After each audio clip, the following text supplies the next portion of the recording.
বিশ্বজুড়ে এখন বিনোদনের অবিচ্ছেদ্য এক অংশ হয়ে উঠেছে Netflix. Movie, series, documentary, anime সব কিছুর জন্যই এই প্ল্যাটফর্মে ভরসা করে মানুষ। এই অবস্থার মূল কারণ তাদের টপ কোয়ালিটির কন্টেন্ট, নতুন নতুন গল্প আর বৈচিত্র্যময় প্রযোজনা। সব মিলিয়ে প্রতিষ্ঠানটি সারা বিশ্বের বিনোদন শিল্পে সৃষ্টি করেছে নতুন ধারা। বর্তমানে নেটফ্লিক্সে রয়েছে প্রায় ৫,০০০-এর বেশি চলচ্চিত্র এবং ২,০০০-এর বেশি টিভি সিরিজ, যার মধ্যে আছে দেশীয় ও আন্তর্জাতিক দুই ধরনেরই কন্টেন্ট। এছাড়া এটি নিয়মিত নতুন সিরিজ, মিনি সিরিজ, ডকুমেন্টারি এবং অ্যানিমে যুক্ত করে দর্শকদের বৈচিত্র্যময় বিনোদনের সুযোগ করে দেয়।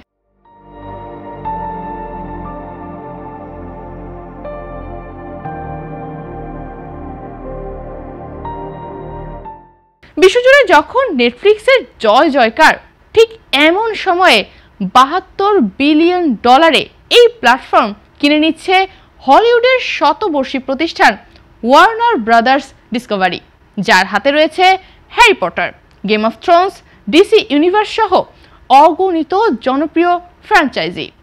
এই খবর প্রকাশের সঙ্গে সঙ্গেই দুনিয়া জুড়ে শুরু হয়েছে তুমুল আলোচনা।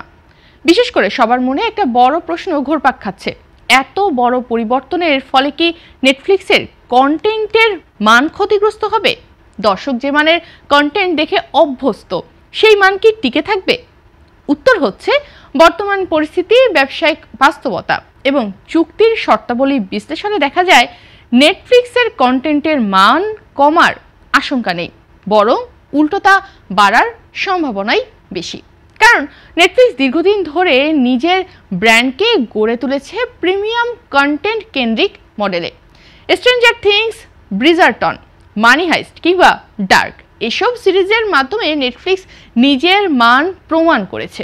ফলে ওয়ার্নারের মতো একটা প্রতিষ্ঠান সেটা অধিগ্রহণের পর মান কমিয়ে ফেলবে, ব্যবসায়িকভাবে এমন ঝুঁকি নেওয়া প্রায় অসম্ভব, এমনটাই বলছেন বিশ্লেষকরা। ওয়ার্নার ব্রাদার্সের অধীনে থাকা বিশাল কন্টেন্ট ভান্ডার এখন নেটফ্লিক্সের শক্তিকে বরং আরও বাড়িয়ে দেবে।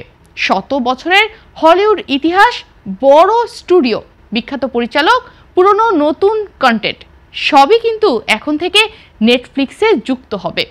এর ফলে দর্শক আরও বৈচিত্র্যময়, বড় বাজেটের এবং শক্তিশালী গল্প দেখতে পারবে। অনেকে আবার আশঙ্কা করছেন প্রতিযোগিতা কমে গেলে কিন্তু মান কমবে। কিন্তু বাস্তবে আমেরিকা এবং ইউরোপে এই চুক্তি এখন কঠোর অ্যান্টিট্রাস্ট পরীক্ষার মধ্য দিয়ে যাচ্ছে। নিয়ন্ত্রক সংস্থাগুলো নজর রাখছে যাতে নেটফ্লিক্স কন্টেন্ট বা বাজার নিয়ন্ত্রণের কোনো অপব্যবহার না করে। ফলে চাপ কমার কোনো সুযোগ নেই, বরং মান ধরে রাখার বাধ্যবাধকতা আরও বেড়ে গেছে। ওয়ার্নারের সবচেয়ে গুরুত্বপূর্ণ সম্পদগুলোর একটি হলো HBO, যা দীর্ঘদিন ধরে প্রিমিয়াম মানের প্রতীক। Chernobyl, Game of Thrones, The Last of Us এসব সিরিজ তাদের পরিচিতি বিশ্বব্যাপী ছড়িয়ে দিয়েছে। HBOকে সাথে পেলে মানের দিক থেকে নেটফ্লিক্সের অবস্থান আরও শক্তিশালী হবে বলেই বিশ্লেষকরা মনে করছেন। বিক্রয় চুক্তি ঘোষণার পর নেটফ্লিক্স গণমাধ্যমকে জানিয়েছে যে তারা যুক্তরাষ্ট্রে আরও প্রোডাকশন বাড়াবে, নতুন কর্মসংস্থান তৈরি করবে এবং নির্মাতাদের জন্য নতুন সুযোগ তৈরি করবে। অর্থাৎ তারা কন্টেন্ট তৈরি বাড়ানোর দিকেই কিন্তু বেশি জোর দিচ্ছে। নেটফ্লিক্সের আয়ের সবচেয়ে বড় উৎস হলো তাদের সাবস্ক্রাইবার। মান কমালে তারা সাবস্ক্রাইবার হারানোর ঝুঁকিতেও পড়বে। তাই শুধু আগের মান ধরে রাখাই নয়, তা আরও বাড়ানোর দিকেই কোম্পানির লক্ষ্য থাকবে, এটা একদম পরিষ্কার।